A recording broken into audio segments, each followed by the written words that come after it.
Okay, so we have, what, 19 people? Thanks everybody for joining. If you're just joining us, feel free to change your name on Zoom to first name, last initial, your pronouns if you would like, and what organization or neighborhood you are with.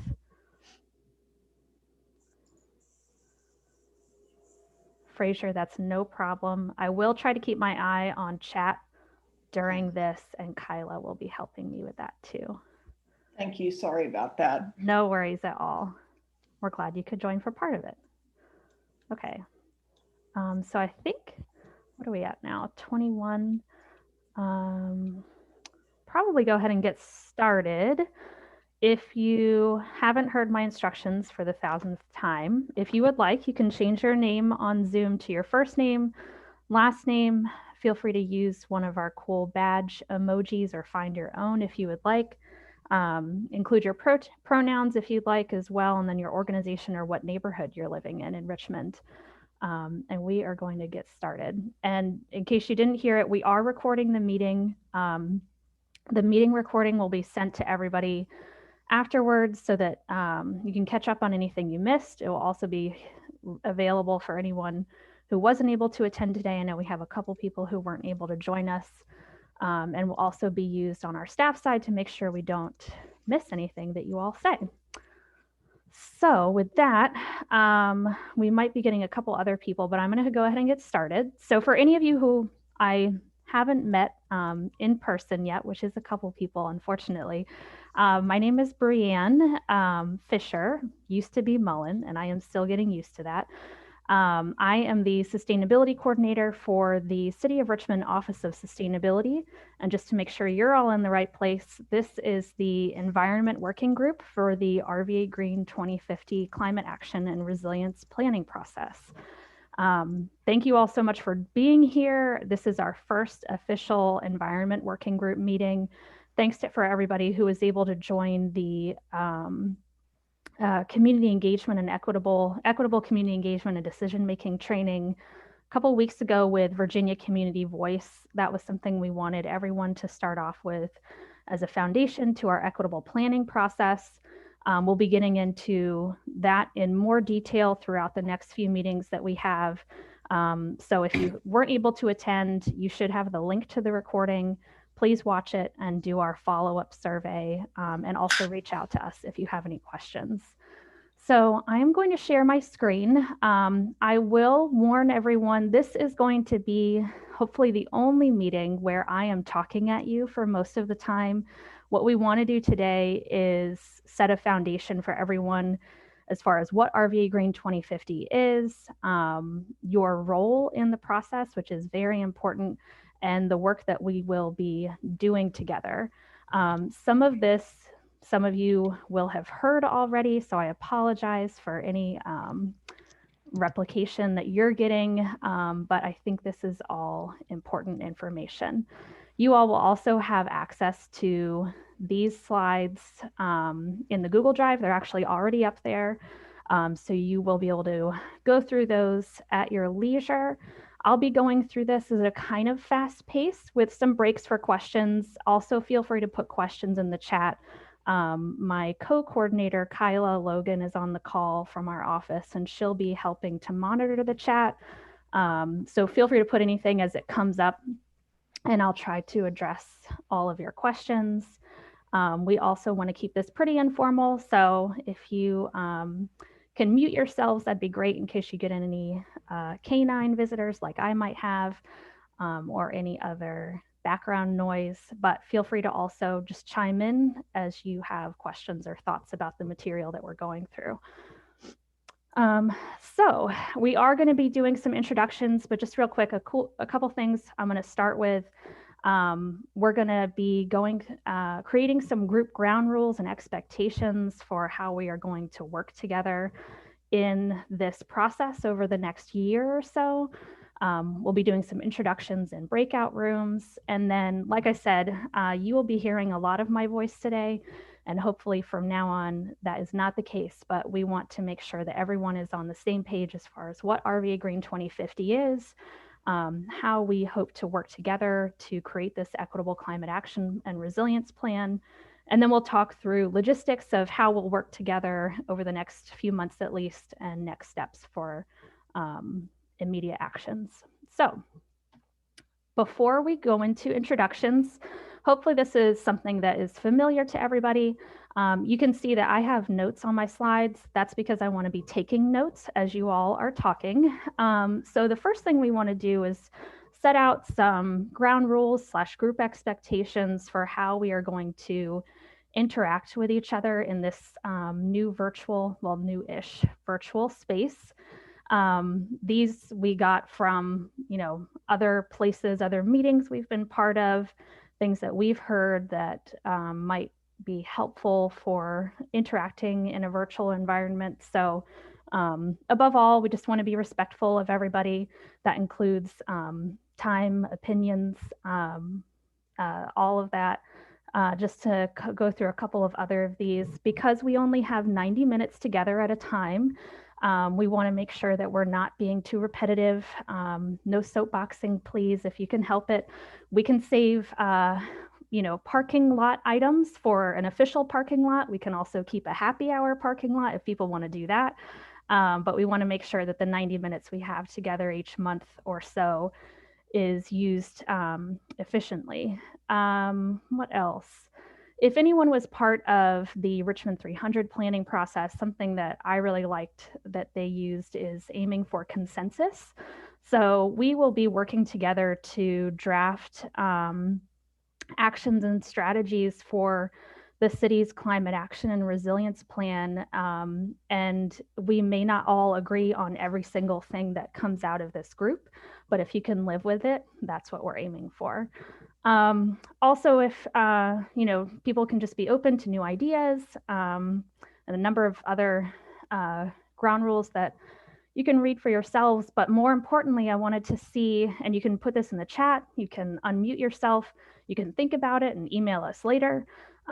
Whatever you're most comfortable with. If anyone has other ground rules, especially for virtual meetings, that you think would be helpful for us as we work together in this space, would love to take a few minutes right now and hear those ideas.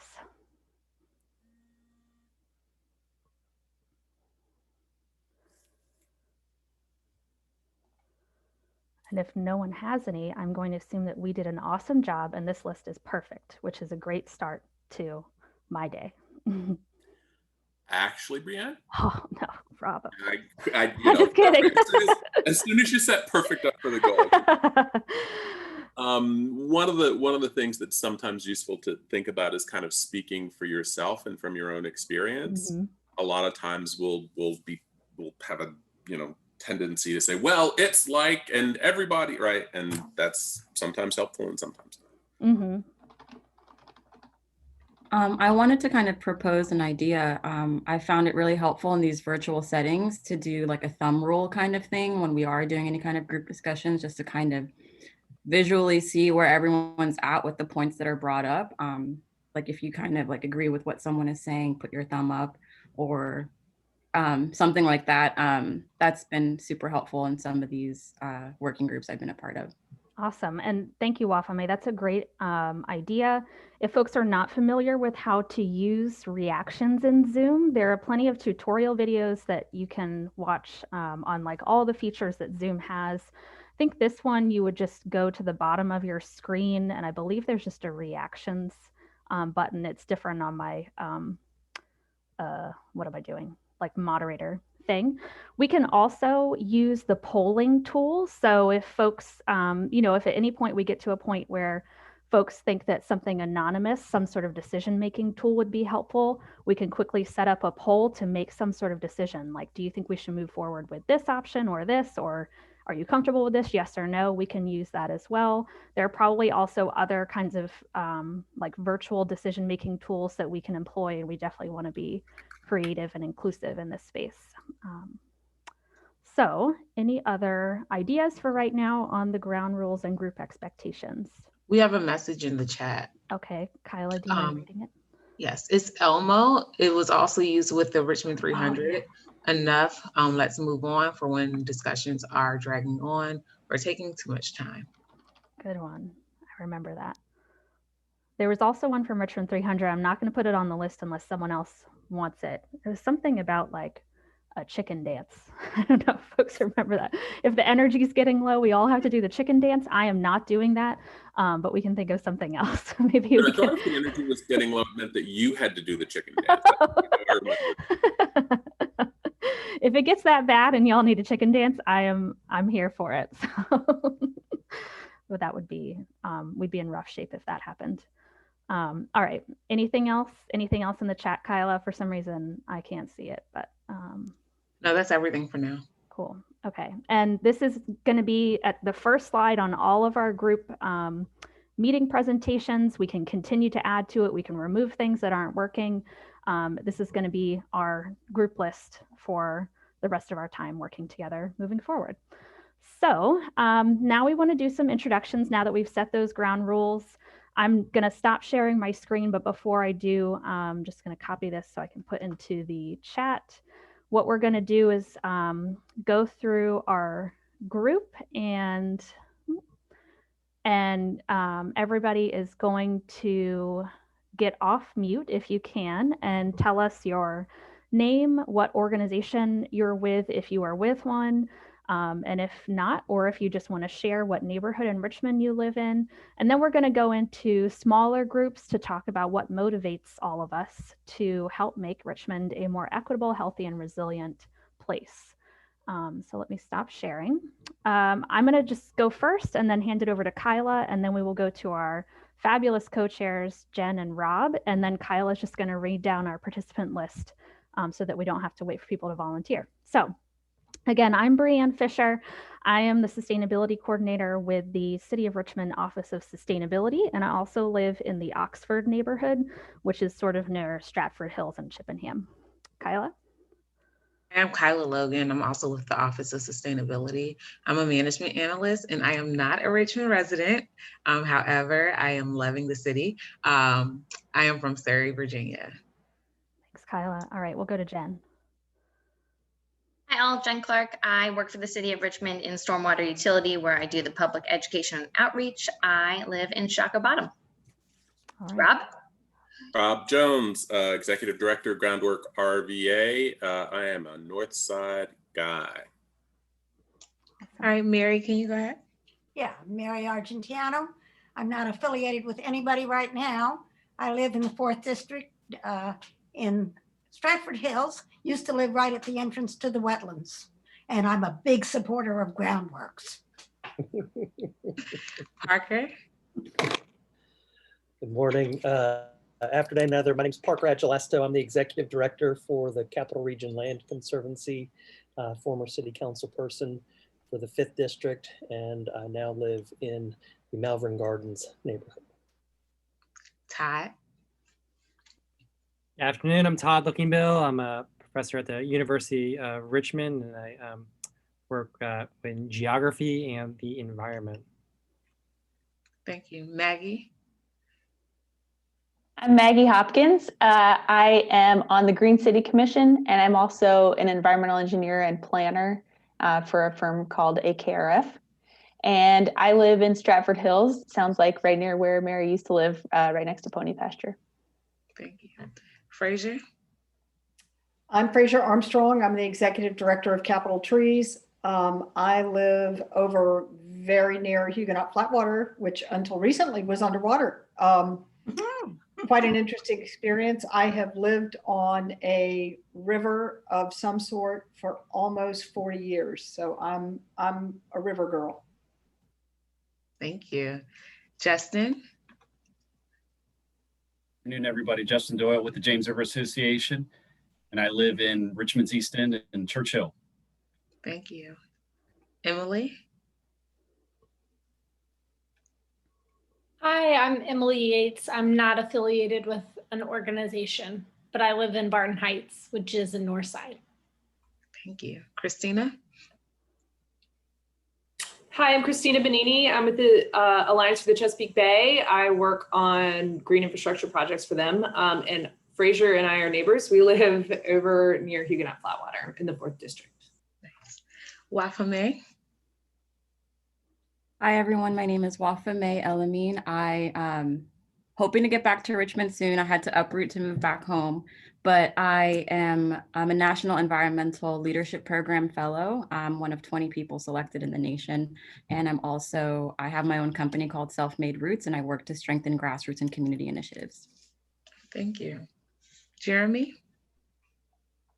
Hi, everybody. I'm Jeremy Hoffman from the Science Museum of Virginia, and I live in Scott's Addition. Thank you. Wyatt? Hey, everyone. Wyatt Carpenter. I work for the VCU Sustainability Office as a program coordinator, and I live in the FAN. Thank you. John? Hi, everyone. My name is John Schengber. I'm with Capital Region Land Conservancy, and I just moved like a week ago from Manchester to the Museum District. Thank you. Shaika? I hope I said that correctly. Chica. Chica. I'm so sorry. Almost. You were almost there. But yeah, my name is Chika Anyadike. I am the executive director of Renew Richmond, and I also teach at Virginia State University. And I live in Churchill. Thank you. Aaron? Hi, I'm Aaron McFarland. I work for the Enrichment Foundation Tree Lab. Do not live in the city of Richmond, but work here throughout all the districts. Thank you. David? Hi, everyone. My name is David. I am an intern with the Office of Sustainability, currently getting my master's at VCU. So I'll just be here helping out and popping around, so you may see me in future meetings as well. But nice to meet everybody. Thank you. William? Good afternoon. My name is Will Palmquist. I'm a planner with the City of Richmond's Department of Planning and Development Review. I work on like long range and neighborhood planning efforts, including the Richmond 300 update to the citywide master plan. And I live in downtown Monroe Ward. Great. Thank you so much. Thank you, everybody, for introductions. It was nice meeting everyone.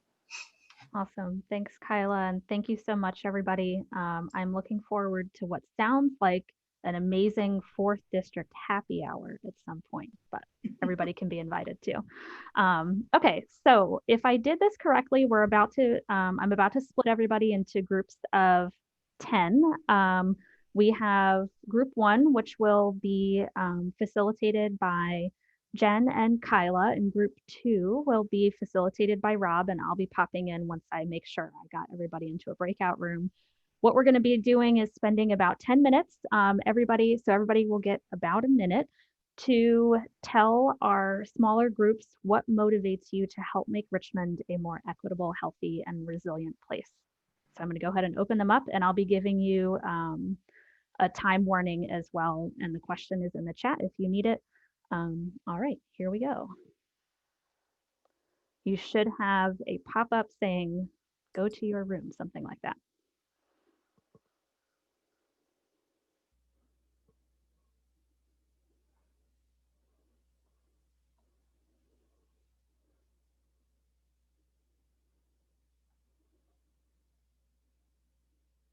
I did it.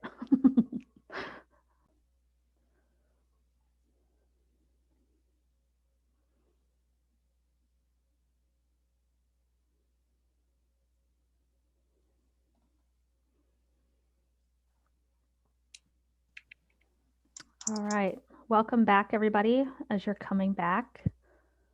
Welcome back. Thanks, everybody, for talking about your motivations to help make Richmond more equitable, healthy, and resilient. Want to open it up just for a couple minutes. If 2 or 3 people, either you can put in the chat, you can unmute yourself and share anything that came up that was particularly notable, inspiring, exciting to you, any common themes, anything anybody wants to share from your small groups is welcome too. And I'm going to just jump in really quickly and say that I was really impressed and moved by what it was that was bringing folks to the table in our group. I mean, across the board. And it feels like we can actually get some pretty significant equity work done. And I just want to applaud you and the office for having laid that foundation, because I think it's important. I mean, it was coming through really clearly in people speaking. So awesome. Thank you, Rob, and thank you, everybody. Yeah, Rob has been on this journey with us for a while, so he's seen where we've been and how far we've come. Pay and no we still have- attention to the man behind the curtain. Yeah. We're all good. All right. Anybody else want to share?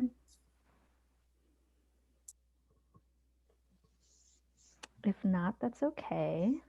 I kind of saw a common theme within everyone that was like sharing in my group. It would seem like it was really refreshing to see like the value system and the sense of morality from everyone, kind of what really motivates everyone. So I'm really excited to see that. And for me personally, I happen to be, I call it, it's a joke, but it's not funny, a walking hate crime. I'm a Black Muslim immigrant woman. So it's like, it was really reassuring to hear everyone in my group kind of share like how important equity was for them, because I think for me, I've been like really just, yeah, trying to get seats at tables. And when I do get seats, I pull up many, many chairs. So I'm really excited to be a part of this with you guys.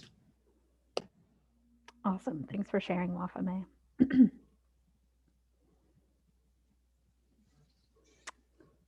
All right. Anybody else before we dive into what we're actually going to be doing to help achieve those things that motivate you?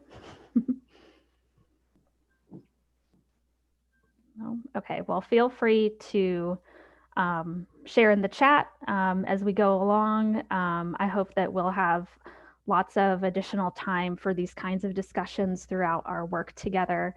And again, I apologize in advance that the rest of our meeting is going to be mostly me talking to you. But feel free as I go along to put questions in the chat. Kyla's going to be helping me monitor that. Feel free to unmute yourselves if you want to ask a question or bring something up. And then I will be stopping every once in a while to see if there are questions. What we're going to be going through for the rest of today's meeting is laying a foundation for what RVAgreen 2050 is. So again, this is probably some information that you have heard or seen, hopefully on our website, through presentations you've been to before. We're also going to be talking about what our role is in this working group and how we will be working together. And we are open to suggestions and ideas for how we do that in an equitable, inclusive way, virtually, especially. So let me share my screen. And again, for anyone who missed it, these slides will be available to everybody after the meeting. We're also recording the meeting, so if you missed anything or have to hop off early, you'll be able to check up on what you missed. So we have gone through our group expectations. All right. So, and again, I said this before, but in case you missed it, I'm going to be going through some of this content pretty quickly. You'll have the slides so that you can go back to this. And I'm also happy to answer any questions that you have either now or after the meeting. So if I do kind of brush over anything, please feel free to stop me or note that you want to come back to a topic. So the Office of Sustainability was founded 10 years ago, which is very exciting. The city adopted its first sustainability plan, RVAgreen, back in 2012.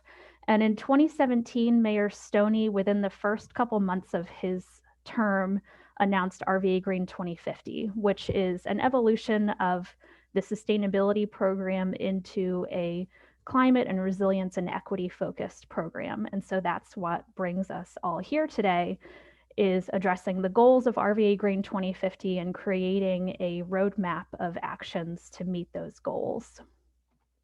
So RVAgreen 2050 is a climate action and resilience plan. Just to set the groundwork for this, what is climate action resilience planning? These are terms you may have heard in other places and other cities. Lots of cities across the United States and the world have sustainability, climate action plans.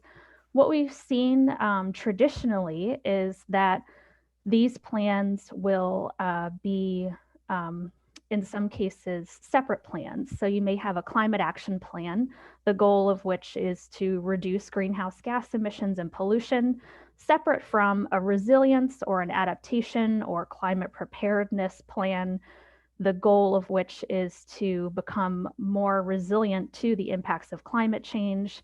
And then separately from both of those, you might have an equity initiative, or within these plans, you might have goals and frameworks that look at equity. But what we're doing with RVAgreen 2050 is combining all of those into one integrated approach. So this is a climate action and resilience plan with a focus on equity, and particularly racial equity, which we'll talk more about, and the foundation of which hopefully for you was set by that training that we all did a couple of weeks ago with Virginia Community Voice. So the climate action side, the goal is to achieve carbon neutrality or net zero greenhouse gas emissions by 2050. On the climate resilience side, we are preparing our community for the impacts of climate change that we're already seeing and that will continue to get worse over time. And then within all of that is this focus on racial equity. And I'm going to talk through each of these components, and then we'll talk about how to bring that all together in the planning process that we are in right now. So on the climate action side, just so that everyone is on the same page, climate change is a shift in the long-term average weather pattern. This climate change is being caused by humans and their activities, and the greenhouse gas emissions that come from these activities. I heard climate change described in a way that I really like, which is that climate is like your personality and your weather is like your mood. So if you are, you know, kind of a grumpy curmudgeon in general, your mood on a daily basis is formed by that personality. The emissions that we are talking about come from several places, and we can dive more into this data for anyone who is interested. We are looking primarily at greenhouse gas emissions associated with the production of energy that powers our buildings, the emissions that come from transportation, both personal travel and other modes of transportation, and then also emissions from waste and other waste-related processes. These greenhouse gas emissions produce a warming of the atmosphere that creates climate change in terms of climate impacts and also climate shocks. And I'll be talking more about what that means for Richmond in a little bit. So as I mentioned, our overall goal for RVAgreen 2050 is to achieve net zero greenhouse gas emissions by 2050, and with an interim goal of achieving a 45% reduction in emissions by 2030. And this is below a 2008 baseline, which was the first year that the city conducted a greenhouse gas emissions inventory. And I'll be getting a little bit more into the trends that we've been seeing with the city's emissions in a second. Carbon neutrality, also known as net zero greenhouse gas emissions, does not necessarily mean that the entire Richmond community, which is what we're talking about when we say greenhouse gas emissions for Richmond, it does not necessarily mean that there are zero greenhouse gas emissions produced in our community. What it does mean is that any emissions that are produced are first lowered to the extent possible, and then either captured locally or offset by other activities. So you get this balance of net zero greenhouse gas emissions. This is a little bit of a deeper dive into where our communities' greenhouse gas emissions come from. I'll say that there are some additional slides at the end of this presentation we won't be going into today, but you will have access to, and we can also provide tons of data on this that go into more detail on each of these sources and sectors and the trends over time. But generally, the biggest chunk of our emissions is coming from the energy used to power our buildings. Whoops. So buildings includes residential, commercial, and industrial, as well as government buildings. And the energy is coming from electricity, natural gas, and a couple of other fuel sources. And then about 31%, this is as of 2018, of our community's emissions is coming from transportation. So this is the gas and diesel fueling vehicles. And then a small percentage of the greenhouse gas emissions for our community is coming from solid waste. But this, even though it is a smaller sector in terms of impact, this is a big one in terms of impact on like a daily basis, because often people are faced with waste-related choices, material-related choices daily. You know, do you throw something away versus recycle it versus just reduce your consumption more generally? So even though that's a smaller sector, this is somewhere that we can definitely have an impact. So that's it on climate action and greenhouse gas emissions for now. Again, you'll be getting some more information with this PowerPoint, and I am happy to go into any of the data that I went over. And you'll also be getting, you know, any information that we might need as we move forward together to help us draft strategies and actions for the climate action plan later in this process. But for now, we're going to switch to the other side of the climate action and resilience coin, to resilience. So you might have heard this talked about as climate adaptation, climate preparedness, climate readiness. There's a bunch of ways to talk about it. But what this means is that we prepare and create a more resilient community, prepare our community and create a more resilient community to be able to adapt to the changes that are happening in our climate, which is impacting our weather on a daily and annual basis. So these are just a few articles that our office has collected over the last, I guess, 3 years now, of things that are happening that could potentially be tied to climate change. What we're seeing already is warmer temperatures, both in terms of more heat waves, higher average annual temperatures. We're seeing, you know, flood events. We just had one. A couple people talked about that in their introductions. We're seeing, I think, things like earlier pollen and allergy seasons. Jeremy Hoffman, who's on here, knows a lot more about all of this. So maybe he can chime in with any more specifics or interesting kind of tidbits. But this is all to say that climate change is already happening, and it's going to continue happening, and we're going to see these impacts increase over time. How much are these impacts going to increase? These are just a couple numbers. Again, this is something we partnered with Jeremy at the Science Museum of Virginia on to get some of this data. In terms of heat, we're going to be seeing just a hotter Richmond. So this means higher average temperatures across the whole year, more hot days, which hot days here just means days over 95 degrees, and more heat waves, which is 3 or more days over 95 degrees in a row. We're also seeing, in terms of precipitation, an increase in days with over, I think this is 1 inch of rainfall, somewhat higher average annual rainfall. And also, I think what some of the data is showing, that while our total precipitation numbers each year are not rising dramatically, we are seeing more intense rain events. So when it does rain, it might rain a lot more in a shorter amount of time. And that poses a problem for a city like Richmond that has an older stormwater infrastructure system, which Jen and a couple of our other colleagues with the Department of Public Utilities can talk a lot about, and we will be learning more about and getting into as we talk about how we become more resilient to these impacts. So why does any of this matter?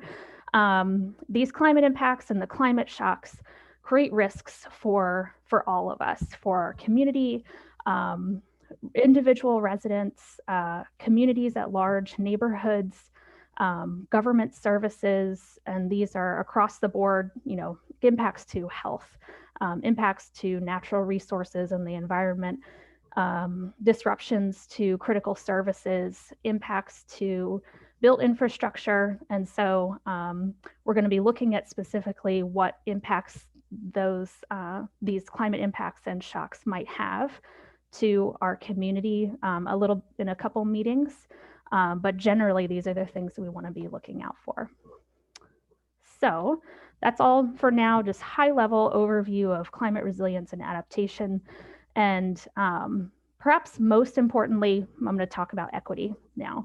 The foundation, or the training that we all did a couple weeks ago, or hopefully you all had a chance to watch the recording from Virginia Community Voice, set, I think, a really good foundation for us as we think about how to equitably engage our community and make decisions in our planning process, so that we do have an equitable result and an inclusive process.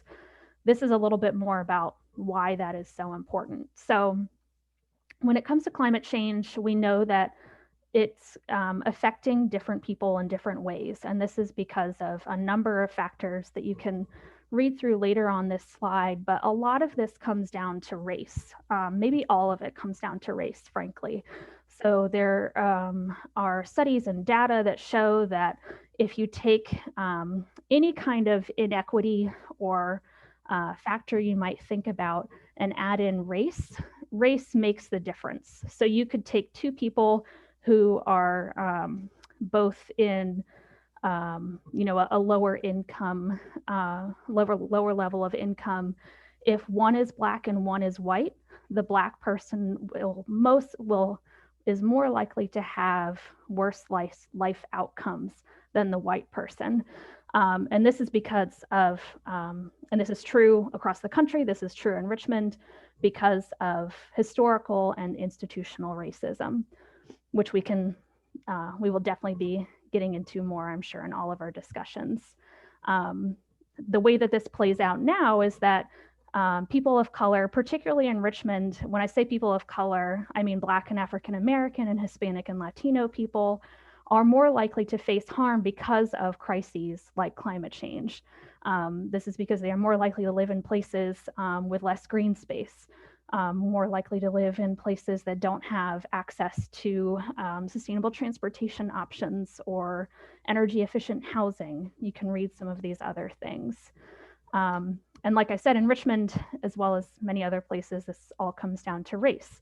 So I'll talk more about the Climate Equity Index that hopefully some of you have heard about, but this is a map on the left that we created to examine all of the things, all of the factors that might make a person or a neighborhood potentially more vulnerable to those climate impacts I talked about. So that's heat waves, flooding, higher average temperatures, things like that, natural disasters. Put all that together in a map. And as you can see, that looks really similar to the just plain old maps of Black and African American and Hispanic and Latino communities in Richmond. We'll get into more of this data, but this is something that we definitely want to emphasize, which is that when we say equity, in terms of centering equity in RVAgreen 2050, we're really talking about racial equity. So how do we bring the three elements that I've talked about, climate action, climate resilience, and equity together to create the RVAgreen 2050 action plan? What I'll refer to sometimes as the nexus. So RVAgreen 2050 is in the middle of these three things, or at the nexus of these things. We will have different inputs to our process on all three elements of RVAgreen 2050. Right now, we are in a working group that is part of sort of the technical inputs to a lot of this. There are other working groups that I'll talk more about when I talk about the structure of RVAgreen 2050 and different inputs that we'll be bringing in. But an example of how this might work is that we could take something that is a community priority, and for an example, one is affordable housing, and think about, how can we address climate action and resilience while also addressing affordable housing? This could take the form of looking at energy efficiency, because we know that there is a link between people paying more than like a higher percentage of their income on energy bills and eviction rates. We can assist with that problem by creating programs that offer energy efficiency and weatherization programs that can reduce those energy bills, reduce greenhouse gas emissions and pollution, and also create more resilient housing that all contributes to more affordable housing. This is just one example that I picked because housing is such a huge priority in Richmond, and we'll be going through a lot of this type of exercise in our work together. So last thing on equity, this is a framework that we've been using from the Government Alliance on Race and Equity, which is a great organization if anyone is interested in this kind of topic. But this is something that's been guiding us from the beginning of thinking about how RVAgreen 2050, both in terms of the process and the plan itself, can center equity. We're thinking about it in 3 ways. So procedural, we want to make sure that the process itself to create the RVAgreen 2050 action plan, or roadmap as I'll refer to it as we move forward, is inclusive, that people have access to the process. And doing this obviously during a global pandemic and in a virtual environment brings a whole another layer of complexity. We are being very flexible and we are open to all ideas if you have any on how we can continue to improve this process and make it more procedurally equitable. The second sort of layer is distributional equity. So this is in the plan itself and the strategies and goals that will make up the plan, examining each of those and making sure we are looking at who is benefiting and who is burdened by those strategies and actions and goals. And then sort of the outer layer of the racial equity onion, or whatever you want to call it, is structural equity. So this is the hardest one to address because it is inequity and racism is so ingrained in our institutions and our society, but we hope to chip away at some of that with this process by setting an example both of what not to do and what to do to create more equitable public planning processes, and hopefully to leave a positive legacy with what we're working on together.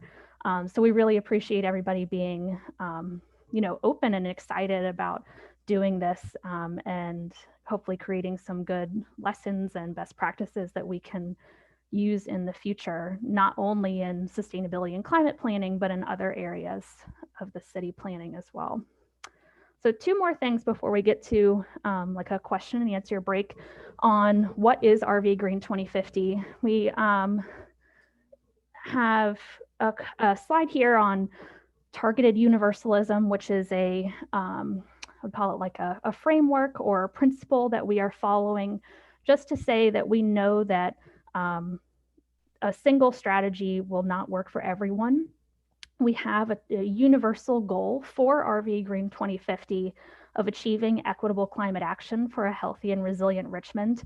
But the way that different members, different parts of our community get to that universal goal will be different. And that's because certain communities, certain individuals, certain processes and programs and everything in our community will face barriers that we need to address in order to ensure that we are helping everyone reach that universal goal. So in other words, one size does not fit all when it comes to equitable climate action and resilience.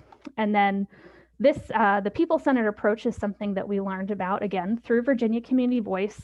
If you haven't looked at the blueprint document that they have put out around their approach, please do. It is a great guide, and it's something that we have used and will continue to use to help guide our process.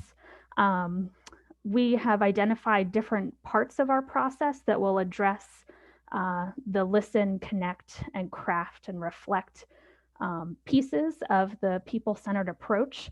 And I think one thing that one of the Virginia Community Voice team members said during the training that we had that really stuck out to me was that this is not a linear process. We're not going to, listen and then connect and be like, oh, good, now we can move on to craft. It's going to be a circle or a wavy line or something, and we are already seeing that. So these are just principles that we want to keep in mind throughout our time together. So that is, we'll take a couple minutes. I'll check and see if we have any questions. What we'll be talking about moving up for the next probably 20 minutes or so is more specifics about where we've been, what we've been working on, some of the inputs to help us move on to, okay, how do we draft strategies to achieve this universal goal of equitable climate action for a healthy and resilient Richmond, and some of the logistics of how we'll work together. But want to see if anyone has questions for right now or thoughts on any of thing that I've reviewed so far on what RVAgreen 2050 is and some of our, what I'll call them, like foundational principles for how we are operating within this space. Kyla, are there any questions that came in the chat? Still can't see it for some reason. No, there are no questions in the chat at this moment. Okay. And I know this is a lot, and I talk fast, but I am trying to slow down. So hopefully that was. So Brianne, this is yeah. This is Parker, and it sounds to me that there's going to be perhaps a bit of policy recommendations that come out of this, largely as it relates to what the community needs assessment reveals. And I guess my question is going to be, how do we then move towards implementation? And I say this in the example of the city of Richmond, and they're terminating it now, except for low-income development, but they've had this rehabilitation of historic housing abatement program. And one of the things that I was encouraging while on council was to only make it available if your energy efficiency was improved X percentage. And if you're really doing that, I mean, most people are going to make that effort anyways, but a lot of these houses just get flipped. And so I was saying, let's do it. They're in lower income areas. Why not do it to save on the ongoing energy costs? And frankly, it met with some construction and the lobby. So I guess the question is, as we hear what community needs are, how do we then also put forward policies and address the lobby that is going to push back on it? Mm. Good question. And I think that's something we'll definitely be working together on. You broke up a tiny bit in the middle, but to the first part where you mentioned, so the policy kind of versus implementation piece, this RVAgreen 2050 will be very action oriented, and I'll talk a little bit about a framework that we'll be using to set out the strategies that will actually make the plan. I think to some, what you talked about in that specific case with the housing and energy efficiency, we can bring in a lot of the work that we've done so far to support the policy recommendations, but also the action recommendations that we'll be creating as a group, because we have tons of data to show that, for example, certain communities are disproportionately impacted by these kinds of issues, like higher energy burden, like less efficient housing, things like that. We also have a process, and this is a great preview. I'll be talking about the listening process that we did with the community to identify what the priorities are, not just in the climate action and resilience world, I guess, but just generally, and how this plan and the strategies within it can help address those. We also have several other topical working groups that we will be working in parallel with and sort of going back and forth with, most likely through email and things like Google Docs and virtual meetings, but one of them is the Buildings and Energy Group. We also have Transportation, Waste, and one called Community that I'll talk more about. But we have, I think, a really good diverse set of stakeholders representing different areas on those working groups, so that we can all, they all are getting the same foundation you are of, we're starting with equity, and particularly racial equity, and we'll be working together to draft strategies. So hopefully with all of that combined, we will be bringing on board, a diverse advocate and support network to help move these kinds of recommendations that we'll be producing into implementation, but we will definitely need everybody's help on all of that too. Does that help? Yes, thank you. Okay, thanks. Any other questions? I see a couple things. Yeah, north side. Definitely a lot. Yeah, I used to live in Battery Park, so I know what you're talking about, Emily. Yeah, and one of the things, again, I'll be talking a little bit more about this, so I might just launch into the second part of the presentation so we can get into it, but we will be using an equity tool to help us evaluate and examine each of the strategies that we draft together that will look at things like, does this displace more, residents, particularly in communities of color?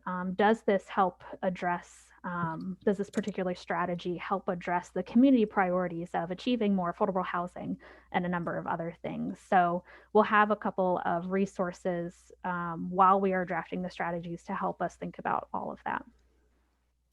Any other questions for now? No. Okay. So I do have a question. I'm really sorry. You're good. I should already know the answer to this. Can you talk about how the climate equity index is updated? Like, will new census information, like, will we be able to see how it changed in the last 10 years? Or if we got lucky and 5 new parks actually materialized in the near future, would we see how that changed the map? I know that you've put COVID stuff in there, so I know it is able to be changed. Yes, the climate equity index, which I'm going to be talking more about where that came from and what its components are, was made to be updated. We have had it in our minds that it will be updated with 2020 census information once that's available. We've also been adding new components to it, like the COVID information over time. So it's a community tool, and we definitely want to keep it as accurate as possible. How quickly that gets done will depend on our capacity. It's me, Kyla, Logan, who's on here with us, is the GIS mastermind behind all of that. And then we've had some really incredible interns help us keep that up to date and adding new components to it. And a lot of it's been a full team effort too. So definitely let us know if you have suggestions. I have a question, Brianne, about some of the things that,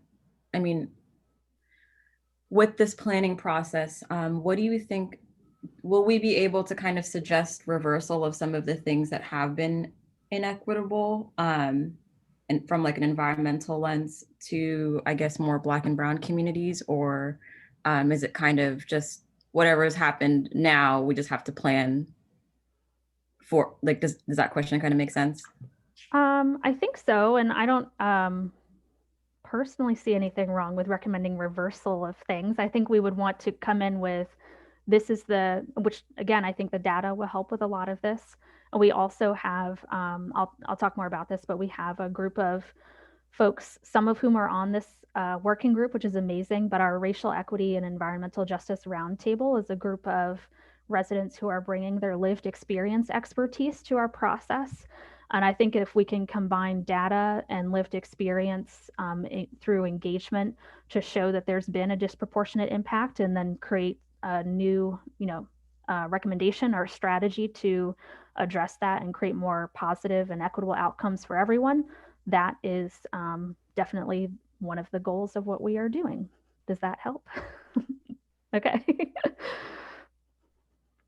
All right, so we've already gotten into a couple things that I'm going to be going into in our last 24 minutes or so. So I might just jump in so that I can just run through this, and then we can answer questions. I know, Kyla, I don't know about you, but I plan on staying after 2:30 if anyone would like to stay on and ask any other questions as well if we run out of time. But just to jump back into this, and just to make sure y'all can still see my slides, right? I know I'm not in presenter mode, but it's so that we can take notes. Jumping into more of the logistics around RVAgreen 2050, as I mentioned, Mayor Stoney announced RVAgreen 2050 as a new initiative back in 2017, and I'll be talking about what we've done between now and then to prepare for where we are now in our planning process. But we've also seen a number of other city and regional plans be created and implemented during that time. And I'll be talking more about this, and hopefully we'll be hearing from some of our city partners on some of these things as well. And I apologize about the dogs. But just so everyone can see, this is going to build off the foundation of many of these previous plans that we have had so far. A couple of them that I wanted to point out specifically, and we'll be getting into more of this along the way. Richmond 300, hopefully everybody has heard about. Give me 1 second. I'm going to close this door. Talk amongst yourselves. I'll give you a topic. Richmond 300.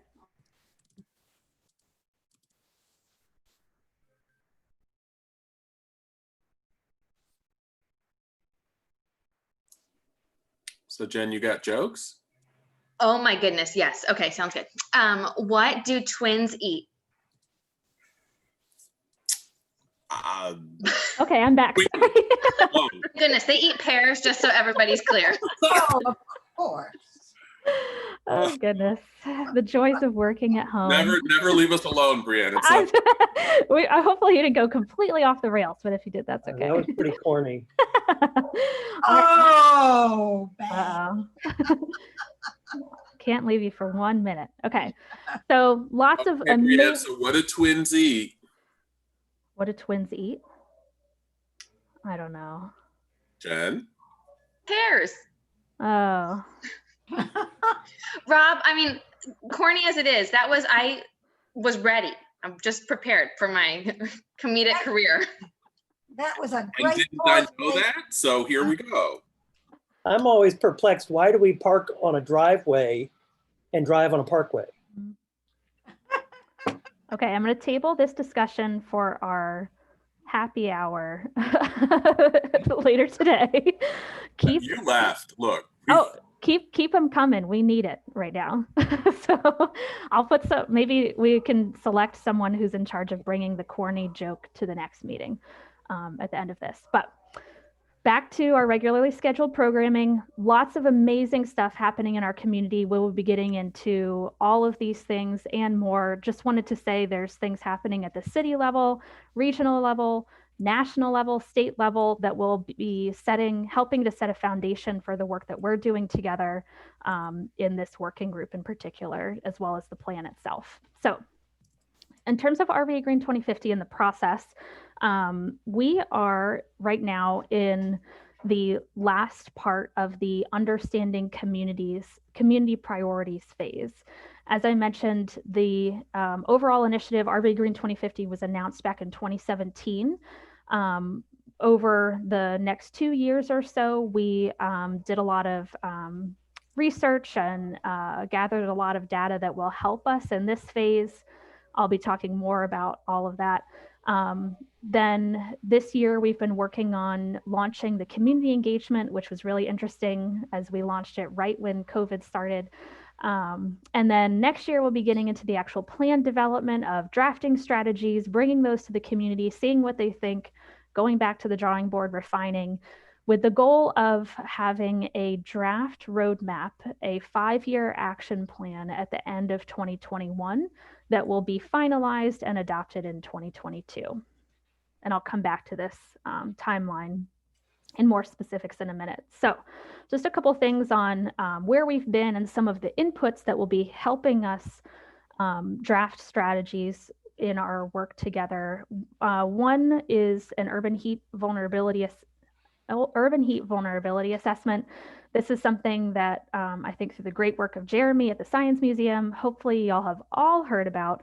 Back in 2017, we partnered with a number of other groups, including Groundwork and VCU, University of Richmond, and the Science Museum, and probably others that I'm forgetting, to do an on-the-ground assessment of temperatures in Richmond during a heat wave. I was not here, unfortunately, but I've heard it was very hot. And it showed that certain areas of our city, due to green space and tree canopy cover and paved surfaces and a number of other physical features can get up to, I think, 16 degrees hotter than other parts of our city during a heat wave. And this is a huge difference. Something that we did following that was looked at, okay, that's just pure temperature.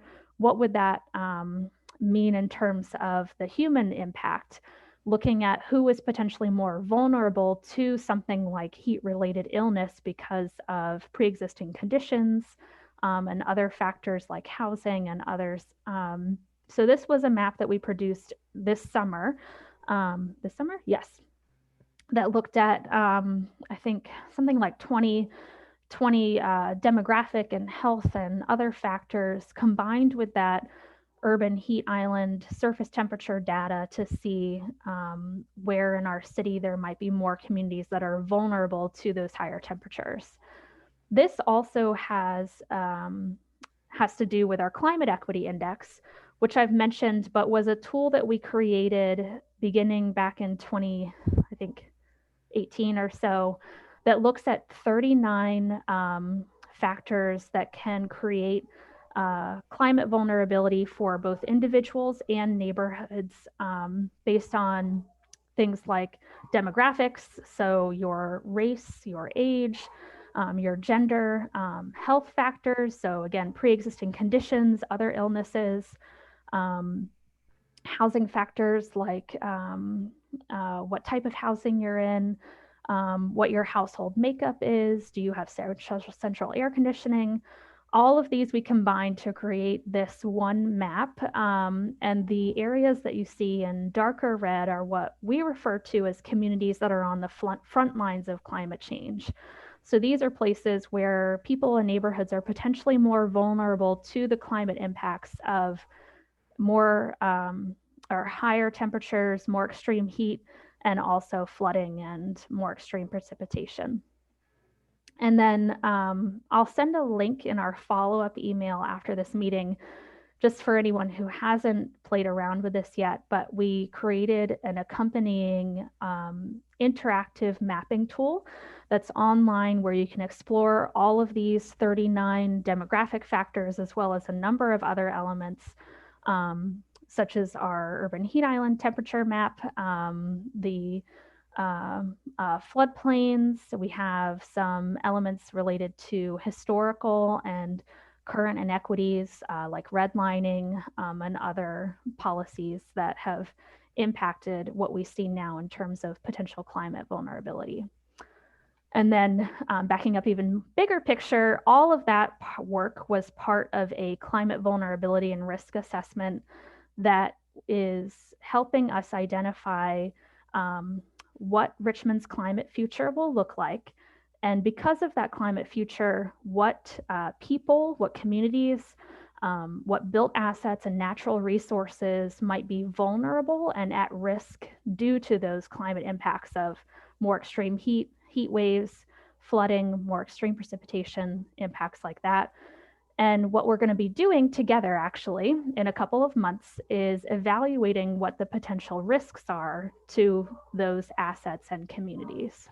And we'll be talking a lot more about this, but this is something that will serve as an input to then figuring out, okay, once we know what our risks are, what kinds of strategies should we be drafting to potentially address those risks and create a more resilient community?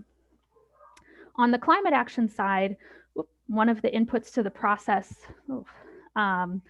is greenhouse gas emissions and energy modeling. So this is a process where technical consultants are able to take our greenhouse gas emissions inventories and other data and project out if we take no action, we don't have a climate action plan, we don't worry about greenhouse gas emissions at all, where will that get us in the future in terms of greenhouse gas emissions? And then also knowing that that's not going to be the case, well, hopefully at least because of our plan, what kinds of policies and strategies can we implement to reduce those emissions? So our initial goal with RVAgreen 2050, when it was first announced in 2017, was to reduce greenhouse gas emissions 80% by 2050. Over the summer, City Council adopted a resolution that has made that goal more ambitious to reach net zero greenhouse gas emissions by 2050. And so we are actually, our team is working with a technical consultant through a grant to sort of redo this technical modeling, and a lot of that information will be going into the strategy drafting process. This will be probably more relevant to the working groups that are looking at buildings and energy, transportation and waste, but some of the information, well, all of the information will be available to us as well when it's ready in a few months. And we'll see if any of it could potentially help us look at the topics that we'll be addressing, which I'll get to in a second. And then the final kind of thing I want to talk about as far as what we've done so far is on the engagement side. So as I mentioned, we started our engagement this past spring, right around the time that COVID and the lockdown shutdown happened. Our team member, Kendra Norell, is a rock star and jumped right into this when she started back in February to conduct several activities, mostly over the summer, to help us understand community priorities so that we can center those in the rest of our process. We also had a number of other activities that we can, I'll answer questions on, but I want to make sure we get to the rest of the content for today. All this to say that we have arrived at this set of 7 community priorities through a listening and research process where we asked, and again, we, mostly Kendra, asked community-based organizations concentrating on the ones that are in these communities on the front lines of climate change, you know, how are you? What are the priorities of your community without even, you know, really getting into climate action and resilience topics? And these are the general themes that we arrived at from this process. Another thing that Kendra did was look at what existing community-based kinds of plans and initiatives there were. So if a neighborhood organization, you know, conducted any kind of strategic or community planning process with neighborhoods surrounding the organization, making sure that we had that information so that we weren't going to that community and asking the same questions they had already answered previously. And that's where we arrived at these priorities. And we're going to be using these throughout our process. So we'll be coming back to this in more detail later. So now just quickly to wrap up in the next 10 minutes or so, wanted to give you all a preview of where we're going to be going. So right now we are launching our working groups, which is extremely exciting. As I mentioned, this is the environment group. We also have working groups that are looking at buildings and energy, transportation, waste, and then we have a group called community, which I'll talk more about what their role is, but they're all getting started now. We also have a racial equity and environmental justice roundtable that started meetings last month, but we are all kind of in a parallel process right now of getting started. What we'll be doing, let's see, starting in January, we'll be actually drafting strategies to prepare for a community engagement period in the spring. We will then come back together to take in that community feedback that we get through that period and refine the strategies and think more deeply about implementation. Then we'll go back out to the community for another round of community engagement to then come back and finalize the draft plan. That will all come together in the winter of 2022 for a final round of community engagement to look at the draft plan, which will then be adopted hopefully by Earth Day of 2022. There we go. So this is a graphic that I put together to try to show how we are bringing all these pieces of the process together. So we are centering the lived experience of our community through the Racial Equity and Environmental Justice Roundtable, which is a group of 13 residents who are being paid for their time to help guide our process. And I'll talk more about their role. And then we have these 6 community priorities that I just talked about, which will go into the equity tool that I mentioned. We're going to be talking a lot more in detail about that at our next meeting. And then on the outside, you see these kind of systems of change. So these are the places where we can recommend strategies and policies at the systems level to help get to a more equitable lived experience. These are the groups that I've mentioned throughout the presentation. I'll let you all read this since we're running a little bit short on time, but they are all important and we are very grateful to have you all here. So a couple of last slides I think that we have here, yeah. Just on, to set a foundation for how we're going to work together and identify what these strategies are that somehow work at the nexus of climate action and resilience and equity. I'll just preface all of this with saying that we haven't seen this done before. This is really at the cusp of urban sustainability and climate planning. We are part of a network of other cities and sustainability offices that are all looking at how to do climate action and resilience planning in an equitable way.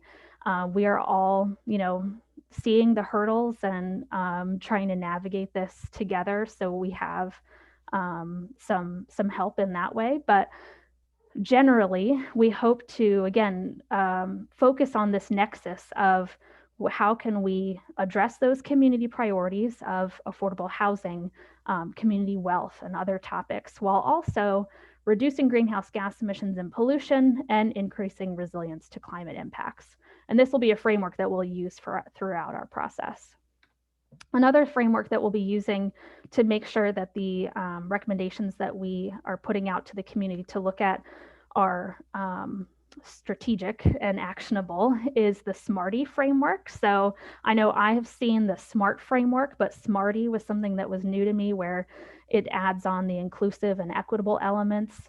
So this will be sort of like a checklist as we draft things, draft strategies and recommendations. Are we thinking about the different elements here to make sure that they are actionable?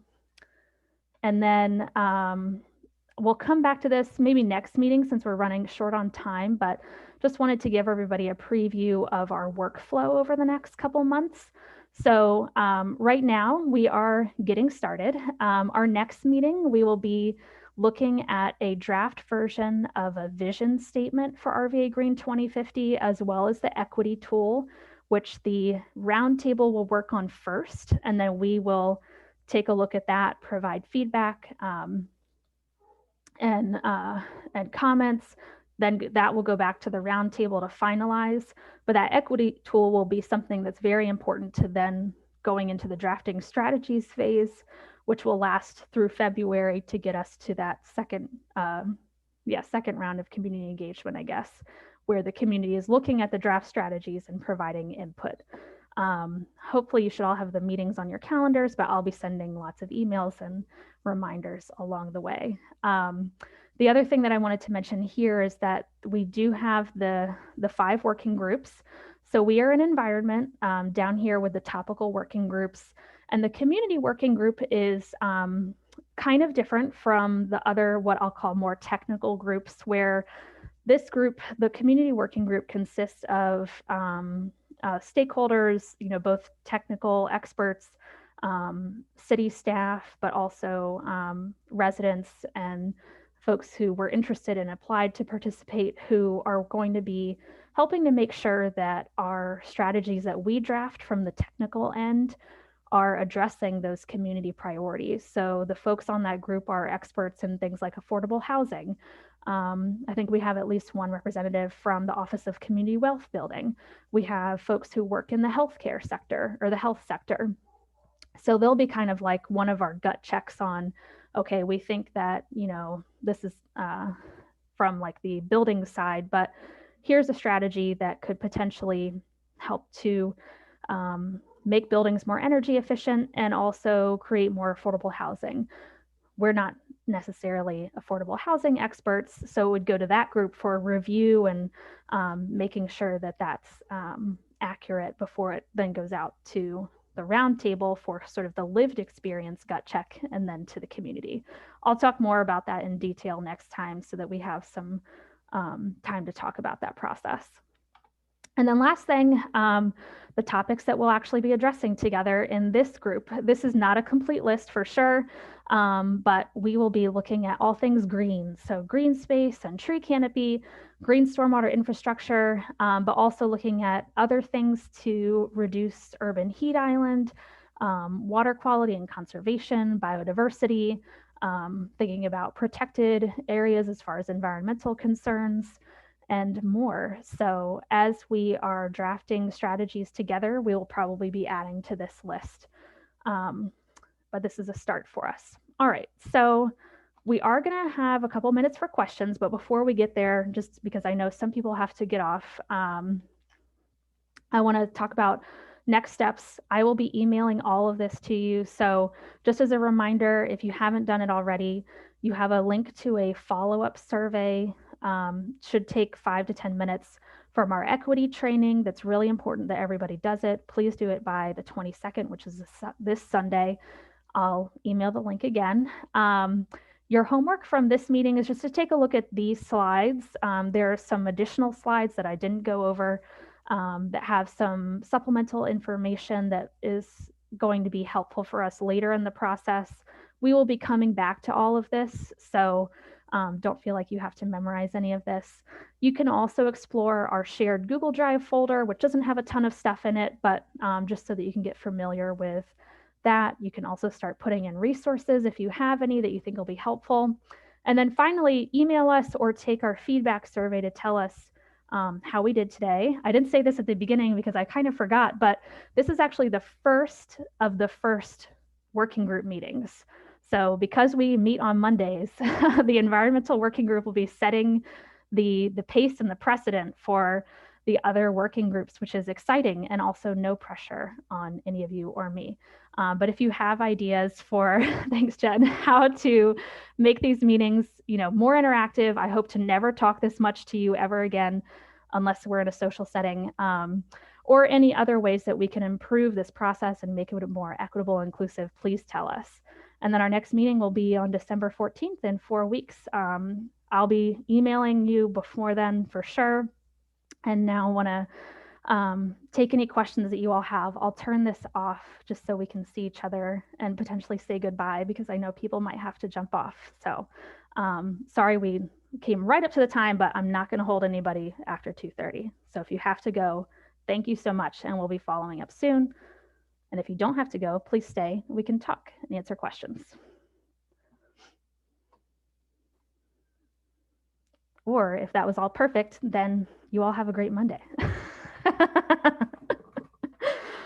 Thank you so much, Brianne and everyone. Thanks, Wafame. Thank you, Rob and Jen, for all your help. And thanks, Kyla, and our other team members who were on observing. So thanks for making this a great meeting. Take care. Thanks, Mary. Thank you, Brianne. Thanks, John. Good to see you. Thanks, Brianne. Thanks, Parker. While I've got you all, I'll just mention that all of the deeds are done on the Warwick Road property. Yeah. And they should be recorded tomorrow. Wow. So all the signatures are done, 13.189 acres. And now I'm calling the people who have 16 acres adjacent to it. And if combined, that will create 50 acres of a park along Grindle Creek, and will connect the Walmsley neighborhood to Dearborn. Awesome. That's And great news. It's about 3/4 mile to Bouchal Middle School. So a pretty easy walk for those students if we develop any kind of outdoor programming. I see Rob nodding his head, so. Yeah, it's already, I mean, Rom and the intentional folks are already doing really serious work at Bouchal. So that's terrific. Yep.